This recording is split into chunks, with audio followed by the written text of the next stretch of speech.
Hello, and welcome to the Green Grassroots of Football with me, Andy Glover. And that's it, as tonight I'm recording a special podcast, more of which in a second. Firstly, I would like to thank our sponsor, Rachel's Bookkeeping, for all of your bookkeeping needs. So tonight I'm in conversation with Rich Metters, who we last chatted to after our club Wembley trip to see the finalissima between England and Brazil back in 2023 in episode 5. And please check it out if you've not heard before, it was a fun podcast. The reason for this conversation is that Rich's team have just come to the end of their under 16 year, and whilst we have had girls teams run through before, they were always intermittent and one-offs, whereas this is the first to come from our Wildcats centre and be followed, this season at least, by 13 other girls teams playing matches. And of course there's now an established pathway into women's teams, both casual 7-a-side and League 7-a-side, which we didn't previously have. As usual, before we head into the pod, a quote. Good teams become great ones when the members trust each other enough to surrender the me to the we.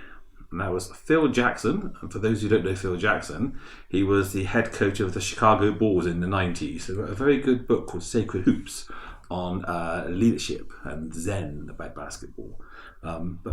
Welcome, Rich. Thank you very much. Okay, so we'll jump straight in. I've got a series of headings and some questions we got beyond those headings. And anything you want to take off in another direction, then feel free to jump in and go off in another tangent.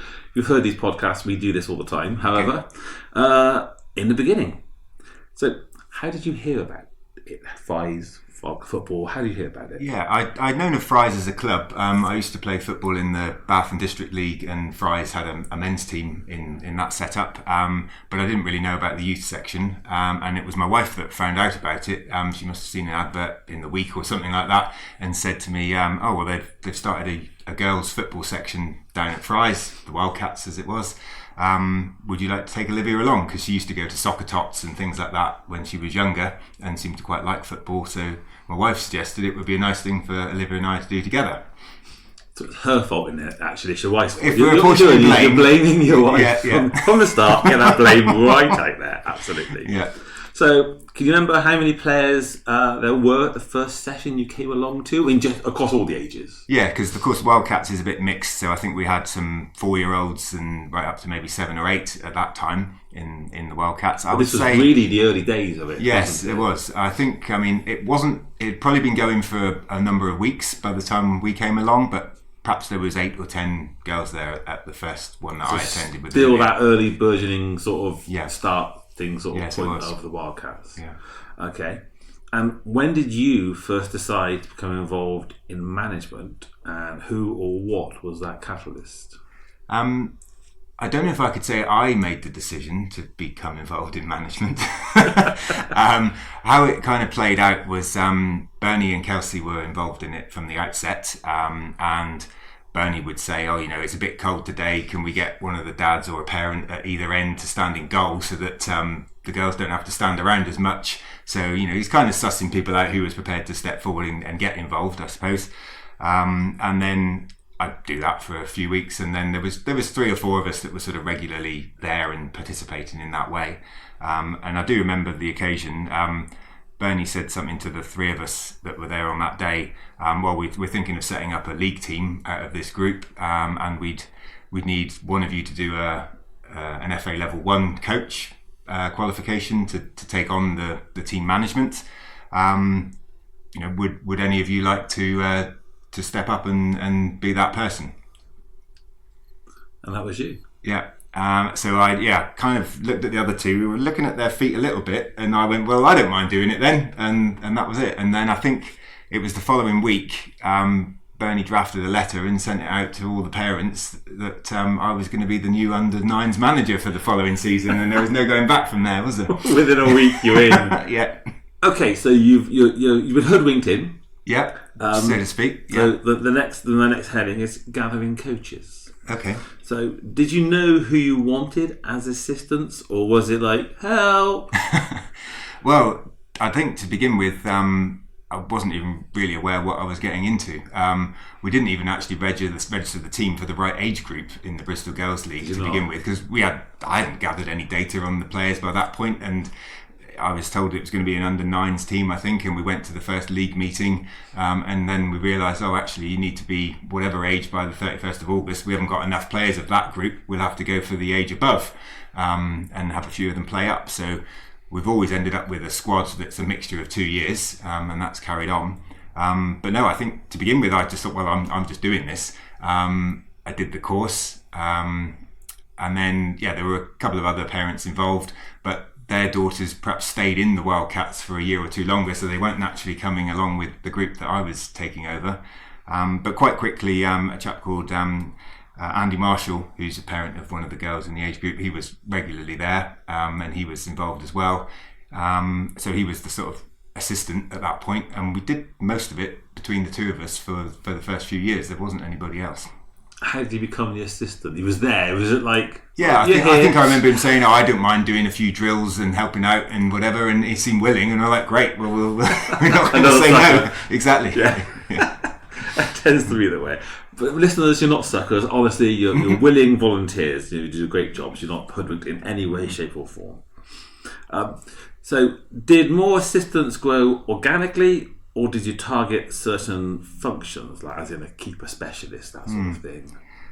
We have had some help from a keeper specialist. One of the girls' fathers used to play the goalkeeper position himself, and he was watching around, and he said, I've spotted a couple of things. I could probably help and give you some pointers if you didn't mind. And anyone that's approached us and wanted to get involved has always done it in a nice way. And it's like, look, I don't want to tread on anyone's toes, but if you'd like some more help, I'm here and able to help. So that was Chris, and he's done a bit of goalkeeping coaching with the two goalkeepers that we've actually got in the team. And then in the last couple of years, another parent, Eva's father, Dave Shaw, I had been watching him training his son whilst we were doing our sessions, and I thought he seems to know what he's talking about. So I did ask him, and he was managing another team, which he still does at the time, but he said, I'm a bit busy, but I think he saw that there was a chance to get involved, and he loves football, so he's been with us for the last couple of seasons as well. But the first 3-4 years it was really pretty much just Andy and I. Okay. At what point did you feel you had the right management team, or were you always open to new coaches, joining the setup, right dynamic? Yeah, I mean, I wouldn't say that I was precious about it being my thing and no one else could come and get involved. I'd still be open to people wanting to join now if they did. But we've got a routine, things work, we've got the right sort of numbers, but we're always open to welcoming more people who would like to get involved. Okay, so forming the team then. So as players arrived, did you seek to find positions for them, or let them find their own way? Yeah, so when we started as a league team... Sorry to interrupt. And I suppose that can go from the beginning to even later on, sort of inexperienced players joining even later on, as it were. Yeah, okay. Yeah, so that, at the beginning, we were playing 7-a-side. That was the format that we entered as our age group back then. So you probably only needed a goalkeeper, a couple of defenders, a couple of midfield forward. It wasn't that recognisable a formation anyway, so it was quite fluid, and I guess that's why it's the way it is, so that people can just get touches of the ball and play in a variety of positions. But we identified one or two were quite quick, and perhaps we play them as forwards, but things didn't turn out perhaps the way you might imagine. We had one that played for us as a centre forward quite a lot at the time. Her name's Maggie. She's now our central defender. So things have evolved over time. We had another who was really quick on the wing, used to score a lot of goals for us, but then she left the team, and we're like, well, how do we replace that? And you can't replace it with exactly the same replica. You've got to adapt to the players you've got and try somebody else, and they do it in a different way. Yeah. So we've ended up with a right footer playing left wing quite a lot of the time, which has been effective in its own way, but that wasn't by design. It was kind of out of necessity, and it's worked there. So you're going down the Liverpool route, aren't you? Because Mo Salah's left foot on the right, exactly. And this player Daisy's been our top scorer for quite a few seasons. Has scored quite a lot of goals from that position. It's been effective, but it wasn't a master plan. We didn't sort of sit down. No. It was entirely your master plan from the start. Absolutely. No, it's very, very organic, I would say, and in fact, in the early years, and even to an extent now, I'd still like to mix it around a little bit and say, well, okay, you're not necessarily pigeonholed as just this position for the rest of your life. Let's give you a spell in some other positions, and even if you don't take to that position, being on different areas of the pitch, receiving the ball in different ways, having to control it, shield it differently, it's all good to develop their skills. That helps them in the position they might play more of the time. I think you might have just answered this, but as you got older, did this change if you lacked specific areas on the pitch? I think you might have answered. I suppose you answered that with the forward. We never have gone out and actively recruited, or we must find a new centre forward, for example, or anything like that. We've always used the players we've had, and we've always been welcoming to new players that have come to join us. But then we've made a system work for the players we've had. We probably didn't even really settle on a regular formation until the last couple of years. We've been playing 11-a-side now for 3 or 4 years, I think, but it's only really been the last 2 that we've kind of kept the same formation week after week. But yeah, new players have approached us and come and joined, and we're like, okay, well, where do you usually play? You can ask that when they're a bit more established, and they'll probably be more comfortable picking up a familiar position to them. So that's how we fitted in players that have joined us in the last few years. But no, we've never thought, oh, we need to find a new right back. Who can we pinch one off? We've not been that sort of team. And not a question here, but what formation did you settle on in the end? 11? Well, we play 5 at the back with 2 wing backs. We then only have 1 holding midfielder. We play a wide left, wide right, and a central midfielder, and a single centre forward. So hard to kind of describe it in a regular numbering system, but that's kind of how it lays out. Bit of a Christmas tree, I suppose. Yeah. Okay. Did you ever get to a point of too few or too many players, and how did you deal with that if you did? Yeah. So both. We had a few people leave, and in our early seasons, even at 7-a-side, there were weeks where we were just about making the numbers week after week until we got a bit more established and some more players found us. But only really this last season would I say that we've been verging on having too many. And that, again, it wasn't a conscious decision to go and look for more players, but players were approaching us and we weren't up to the limit. And I looked back at the season before and I thought, well, there were games there where we only had 10, 11. We could do with another 2 or 3 in the squad. Some of those players have turned out to be players that are available every week. So then the numbers have gone up on a match day. We actually had 21 players league registered for the season, maximum is 22. So we're quite high on numbers. But when I look at who's played, generally we haven't had to leave many people out in a given week, but that has had to happen on a few occasions.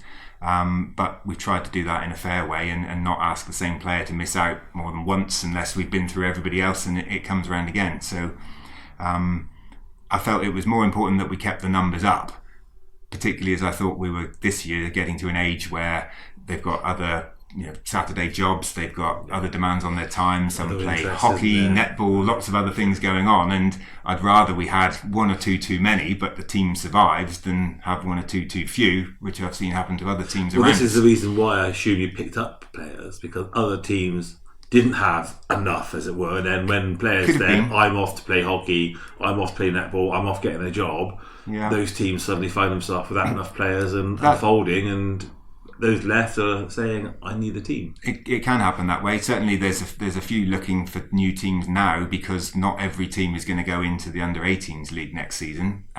We are.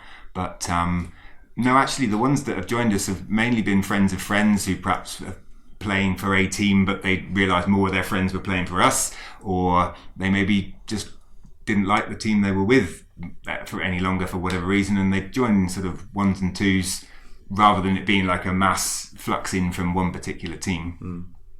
We've also lost players along the way as well. Again, same reasons. 1 or 2 have gone to play for other teams where more of their school friends were.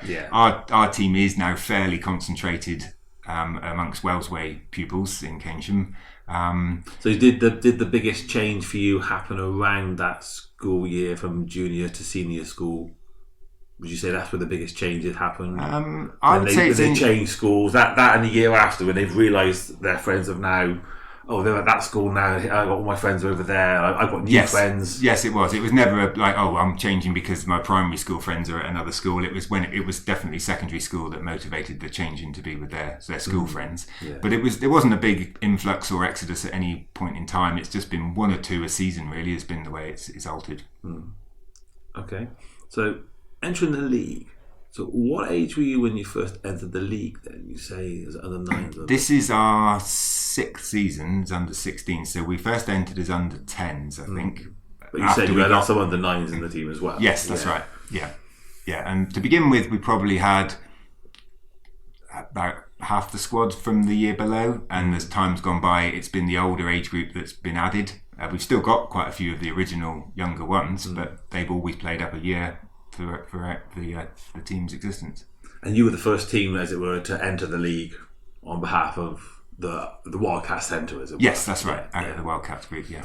And how did the girls take to playing opposition? I mean, any key moments you remember at all? Or because, they've come in and they're in a Wildcat Centre and they're all ploughing fun amongst themselves, and suddenly there's a group of girls opposite them in a different colour trying to get the ball off them that they're not their friends. When it's on a Saturday morning, it's their friends doing it and they're having fun. Yeah. Then suddenly it's a group of strangers across the pitch and they've got to abide by the rules, and it is a different scenario, and psychologically it can take a little while to get used to that. So how did your girls? Yeah. So Kelsey was obviously involved at the beginning of the Wildcats as well, and she was able to organise a few friendlies for them. So they had a little bit of match experience before they went into league matchups, but. I think, it's a lot going on a match day. It's quite daunting. You're travelling away, you're getting out the car, you don't know where you are. Is everyone going to turn up on time? All of those things create a bit of sort of nervous anxiety about match day. It's very different to training. But I never really noticed any sort of fear or panic or anything. We didn't put any pressure on them, I don't feel. It was meant to be fun. Win, lose or draw. It was still hopefully fun. And we certainly had some losses to begin with. So I think they adapted quite quickly. I don't think there was really any concern or any sort of hesitation. They enjoyed playing the game, and it was just another chance to play and kick a ball around, so they just went for it. Yeah, that's all you have for, really, isn't it? What about when you reached the fully competitive age groups? Did that change the dynamic in any way, and did you do anything to encourage or restrict that? As we progressed through the age groups in the league, obviously the rules changed to an extent. So we introduced offside at one point. You stop having the retreat rule where the goalkeeper taking a goal kick, they have to be in their own half.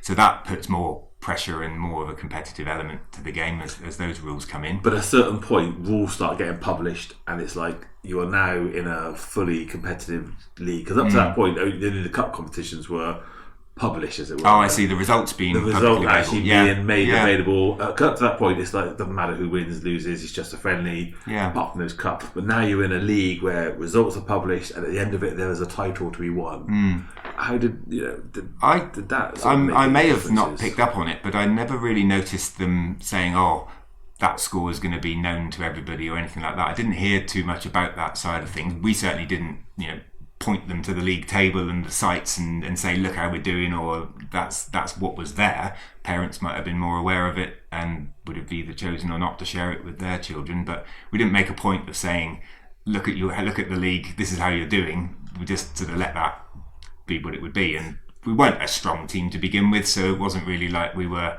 using that as a motivation. It was just about getting them to come back each week and try a little harder, do a little better.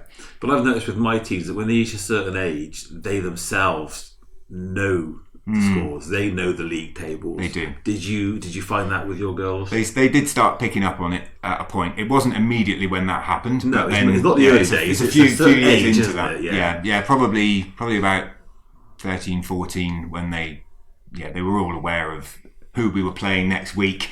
That's a good team or a weaker team. What are we likely to face when we play against them? We just have to keep saying, well, look, we're just going to there to play our game and to do it the way we want. Because you've now got to manage that expectation as well, haven't you? It's not just about you turning up saying we're doing this.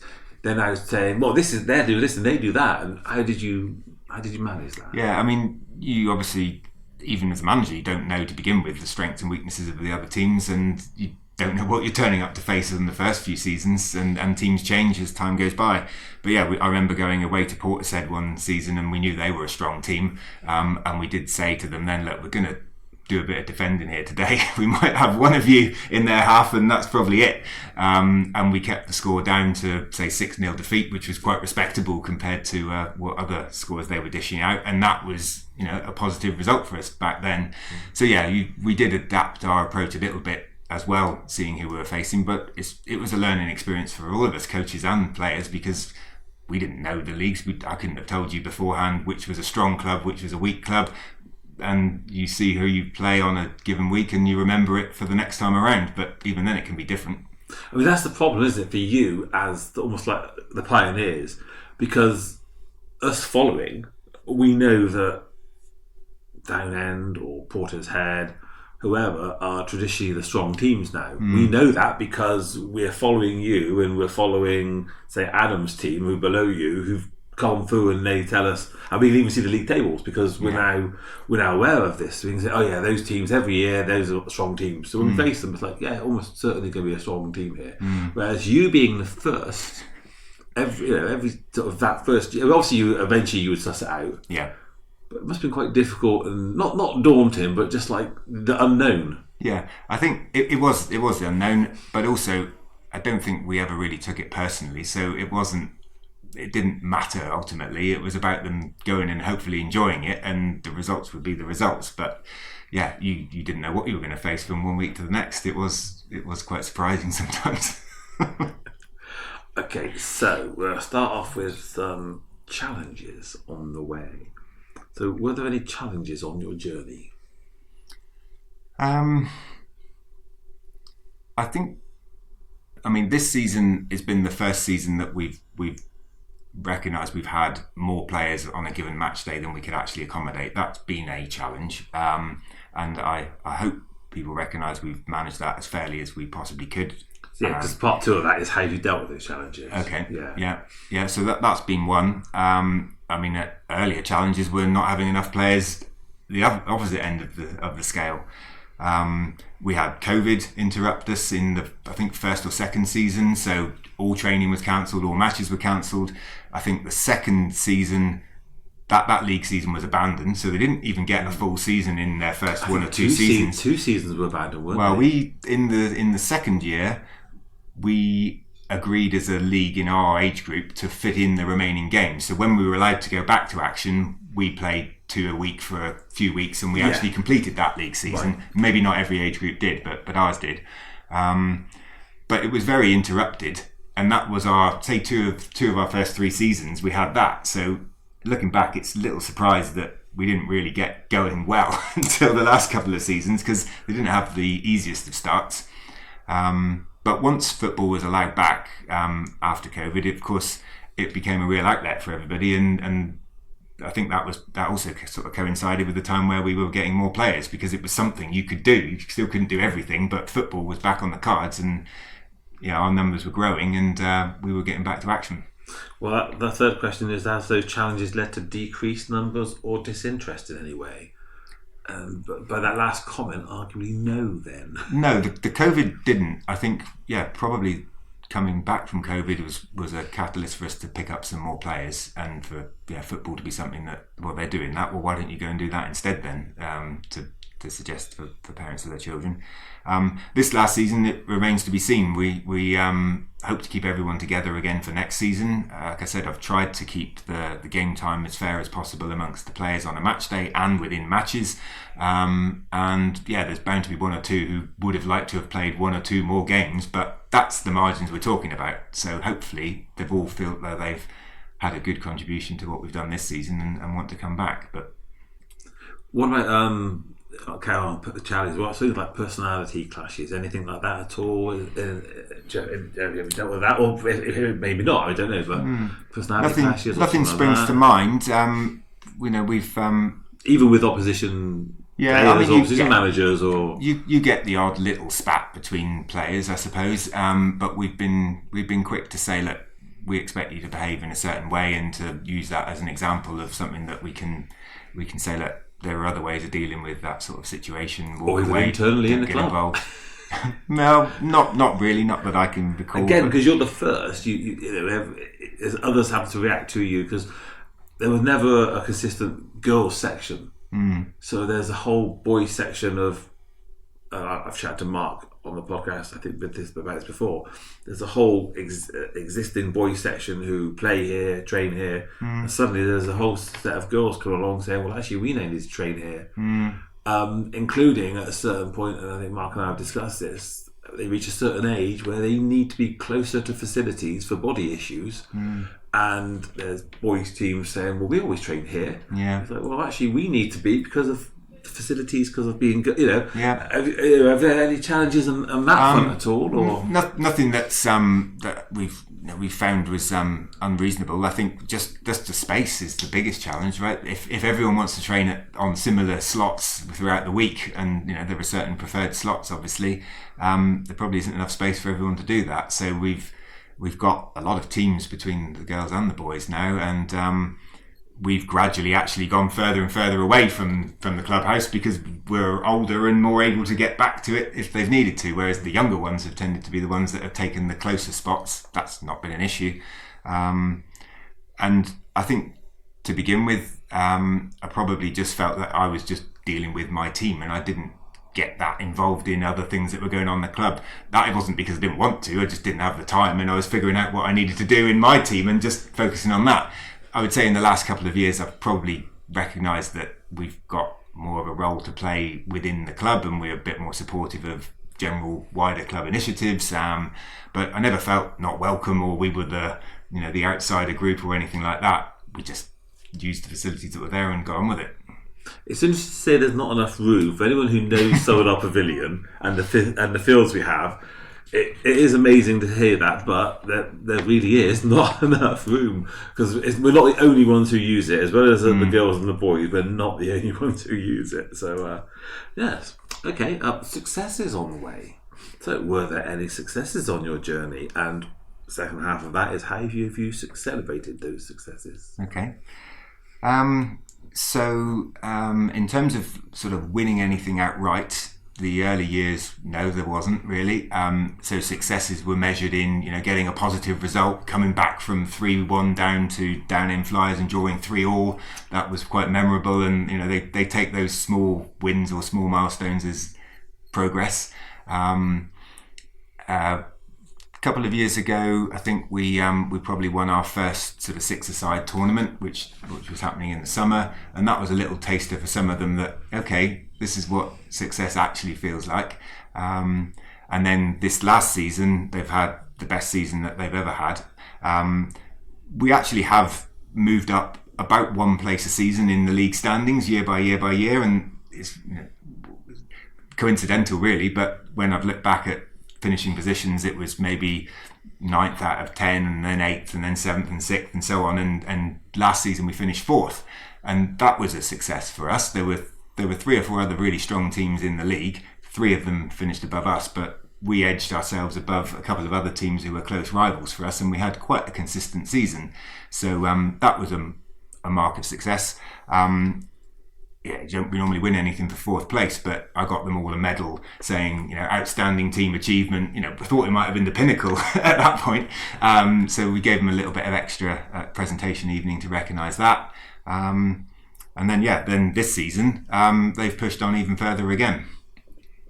It's no surprise for those who already know, but they went 100% record this season, so they won every game in the league, and they finished top of all the teams in the Bristol Girls Under-16s league. So to celebrate that, we did quite a few things on the day that we thought we might clinch the title. We just had a few things sort of prepared and ready, so we had a little banner with the champions thing on it. We had 4 games to win 1 at that point, so we knew we would probably use it eventually. It wasn't too presumptuous. So we got them all lined up, took pictures and stuff like that. We'd planned not to celebrate a league win necessarily, but this season, for the first time, we actually planned a little weekend away with parents and girls. We went down to Exmouth for 2 or 3 nights, did some football activities and just rounders on the beach and things like that. That just sort of coincidentally fell a couple of weeks after we'd clinched the league title, so that really felt like a celebration, and it was nice for them, or most of them, to be able to come to that. And then on the final league game of the season, where everything was really already decided, but we did win the last game to make it 100%.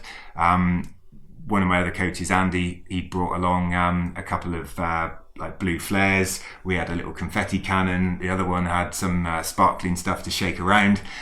So we again got them all doing that, videoed it all. Created some memories there for them to keep. Fantastic. What about not any sort of non-footballing successes that you could perhaps anything at all in that sense? Whether it's sort of creating friendships that weren't there, or getting somebody out of a shell. I don't know. Maybe, I don't know if there's anything like that at all you can think of. Yeah, quite a few. I mean, I wouldn't say anything particular about any individual, but definitely we've seen players come out of their shell and find fun in football. Players that maybe don't want to even play league matches, but they come to training and they really get involved and they're part of the team and of the group, and they get that level of enjoyment from it, and that's enough for them. So that's been nice to see. The togetherness of the squad. We've never really had any factions or any spats or anything like that between our players. They're of two different age groups. They have got their friendship groups, but they all come together and act well together as a team. My daughter's an only child, and it was nice for us to feel that she's developing friendships like that. And what I've always thought is, to be part of a team sport. Of course, there are other sports that girls and women can play, but I experienced football, and I felt that it was, it really breaks down barriers when you move away from home or you go and live somewhere else or work somewhere else. It's something you can always say, oh, there's a football team, can I get involved? And I can see now the confidence of the players that we've got. I could imagine them doing that wherever they may find themselves in the future. So that's something really nice to see. Awesome. Okay. And again, the final part of that is, have those successes led to any increased numbers or interest?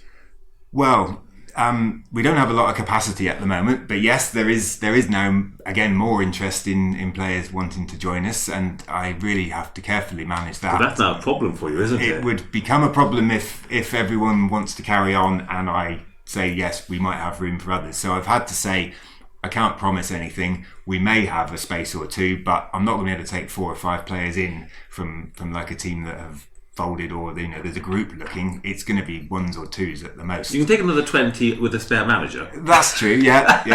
Well, that's probably come a little bit too late for this age group to try and double their numbers now. I did consider it a couple of years ago. Oh yeah.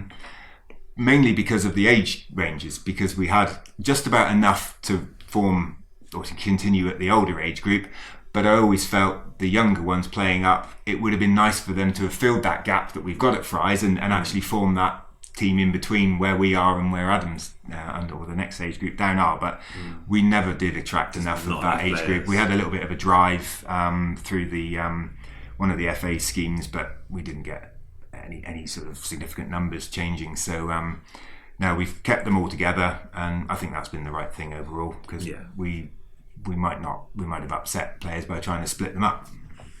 And this final success, I think, has probably vindicated that. Well, maybe. Yeah. Last bits for me. So coming to an end and next steps. So how do you feel looking back on the journey?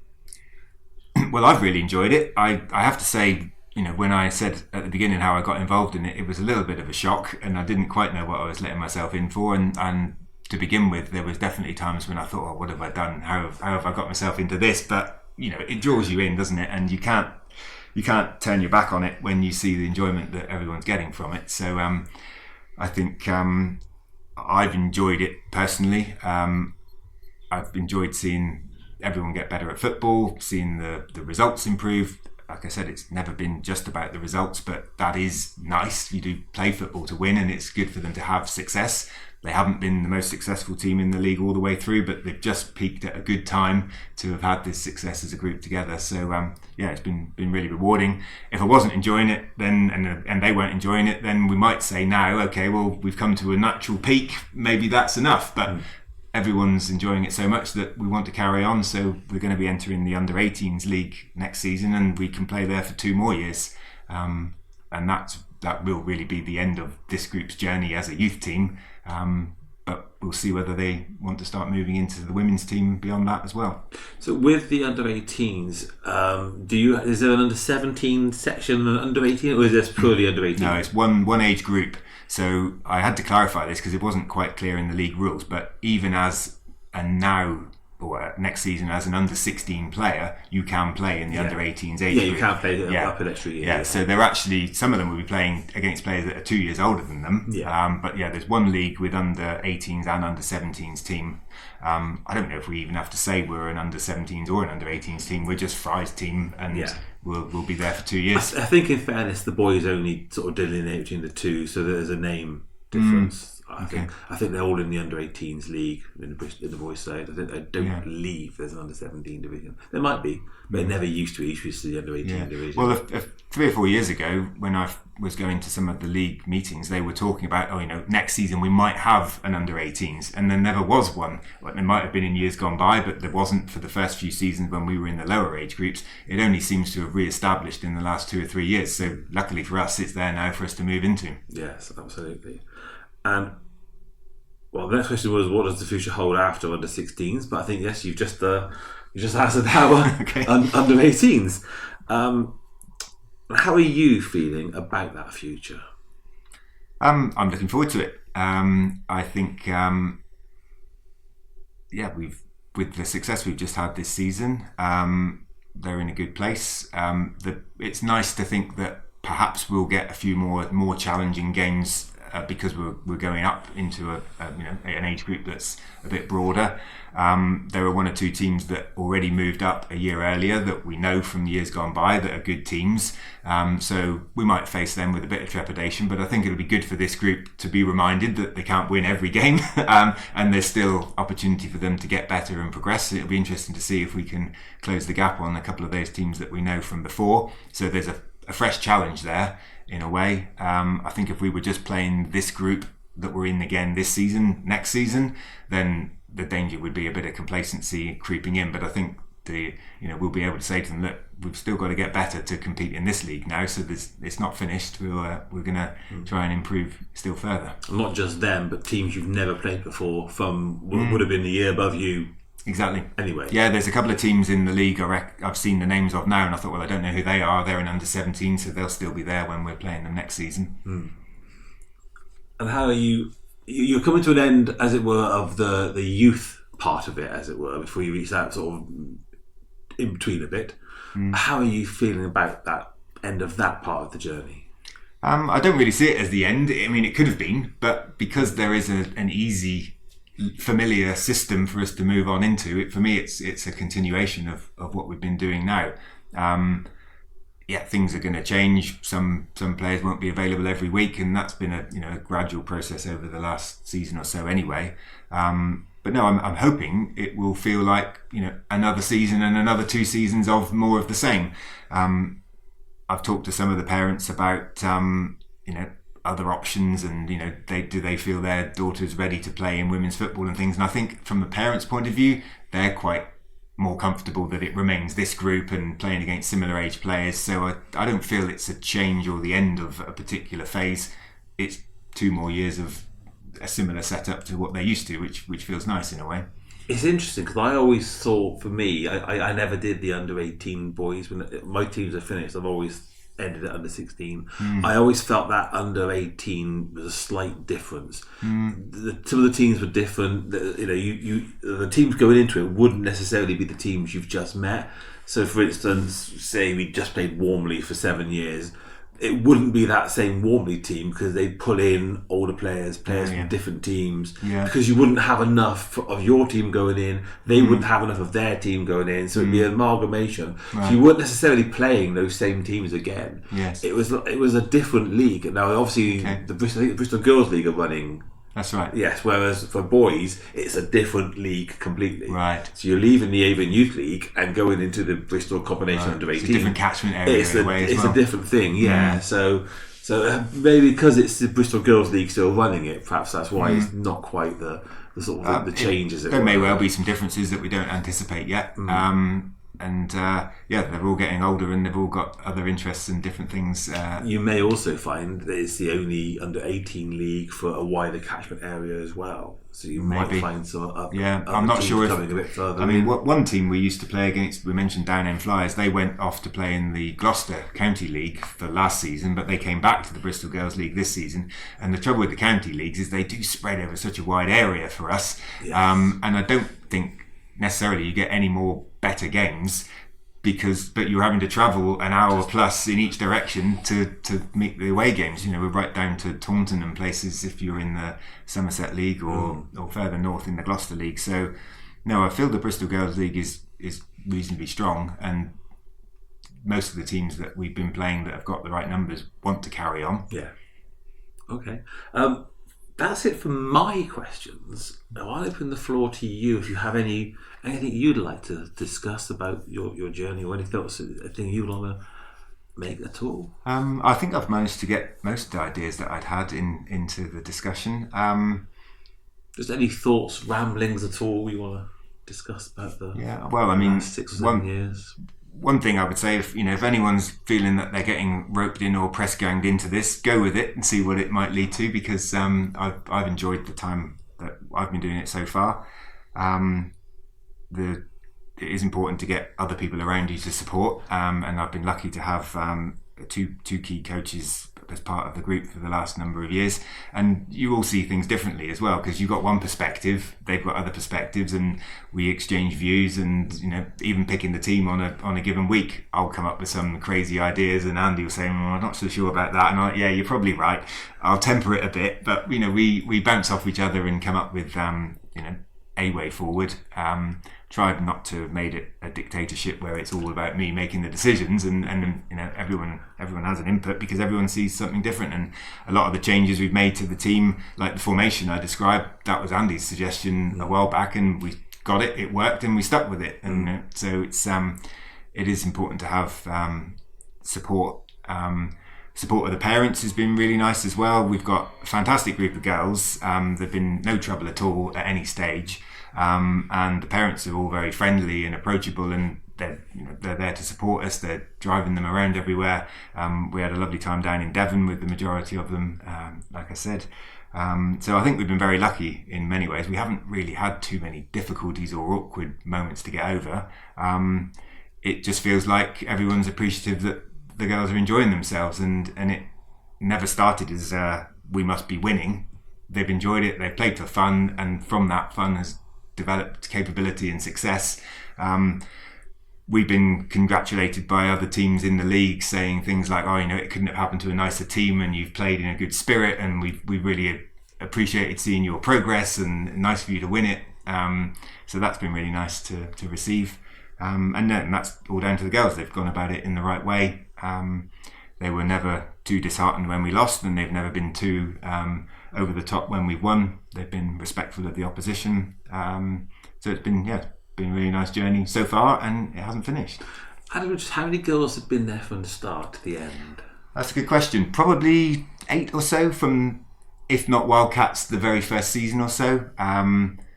We've certainly had 6 or 7 now reach the 5-year mark. A couple were with us for a large part of that and moved on, and we've probably only had 4 or 5 join us in the last couple of seasons out of the 22. So the bulk of them have been together for at least 3 or 4 years of that 6. And that's obviously helpful to keep a stable squad. And everybody starts to get more familiar with each other and how they play, and it helps the team to have continuity. Do you think any attitudes have changed? Now, I say this because obviously I've run boys teams through, and I was always told the girls football is different. It's quieter, it's much more relaxed. I have still seen some teams that I would say they are run by managers who run it as I would expect to see a boys team run. Over the sort of 6, 7 years, 8 years you've been doing this, have you seen the way it's done change? Would you say? And have you been involved in men's football as well? Yeah. Would you see that? I haven't obviously been not obviously, but I haven't been involved in boys' football in this area, so I don't really know. But you've played. I mean, in that sense. Yeah. Because it's a different way of coaching and a different approach to girls' football, as opposed to boys or men's football. Yeah, I think. Yeah, maybe expectations are slightly different, rightly or wrongly. I think parents don't tend to be as het up about the match and what's going on, and we've never really had any trouble on the sidelines. I mean, there's no reason that expectations should be any different, but we've kind of gone with it, and we've kept that happy atmosphere. And there's not that many teams where I would say it's different. I know what you mean, though. There were a few teams where we think, okay, like the game I said where we came back and drew. The opposition were given a dressing down at the side of the pitch for that, and we're like, well, we would never say anything like that to our girls. How demoralising for them or whatever. So, it's sport. Things happen, and they're there for fun. At the end of the day, we're not trying to, we can help them on their way, but we're not trying to win at all costs or produce the next Messi or whatever. It's grassroots football, and they're there to enjoy it. So, there are some clubs perhaps that have run a little differently, but I think by and large, girls' football seemed to be more of a joyous event than this competitive. But you don't get that sideline aggro, which we all sort of know exists a little bit in boys' football more than girls. And there's only so much you could do to change that at a club level if it was the case. But I think we're just fortunate that in girls' football there's more of they're enjoying it, we'll go with it and see what happens. Yeah. Interesting you said about the dressing down. I can remember my first team, we played a team who were perennial A division winners, and we were getting better and better, and I think we drew with them. And we walked across a pitch, a good 200 metres to our cars after the game. We got on our cars. I was last to get in, and we drove away. And as I drove away, I looked across, and the manager was stood in the centre circle, wagging his fingers at the players. We'd all got on our cars and gone. One of the boys could have our chat. Got off. Yeah. He's still there, wagging his finger at the players. But I mean, I've never really. The girls were part of that. Just it was like, what are you still talking to us for? I mean, maybe if something in particular had happened, or we had I don't know, maybe you think, well, we need to say something different here because of what we've just witnessed, but wouldn't be our style normally, and we never have had to resort to anything like that. So, but you don't tend to get that in girls' football. But I just think I think I've seen it once or twice in girls' football, almost like this sort of slowly creeping in to kind of make it, I don't know, whether more competitive is the wrong word. But you don't think you've seen it as much, nowhere near as much over your years? No, I wouldn't say it's increasing either. One or two isolated incidents where I've thought, that's a bit out of odds with what I'm used to seeing. But no, we've kept it fun as much as possible, and that's generally the way what I've observed in other teams as well. Okay. I think coming to an end. Final thoughts from you then on just everything really. Everything at all. Well, I've really enjoyed it. I've like I said, had the benefit of being supported by great other coaches, parents and players, and we've had a really great season, and well done to everybody involved. Brilliant, Rich. Thank you very much, listeners. I hope you enjoyed that one, and listen out for the next podcast. Thank you all very much. If you like this podcast, then please email us your questions, comments, random thoughts, anything you want to share with us at greengrassroots@gmail.com. You can contact Mark and Andy through X at Fry Club JFC, on Facebook via Fry Club Junior FC, and the Fry Club website is www.fryclubjfc.co.uk. You could also type out a fantastic review on Apple Podcasts or give us 5 stars on Spotify. You've been listening to a We Haven't Got a Clue What We're Doing production, produced and edited by Andy Glover.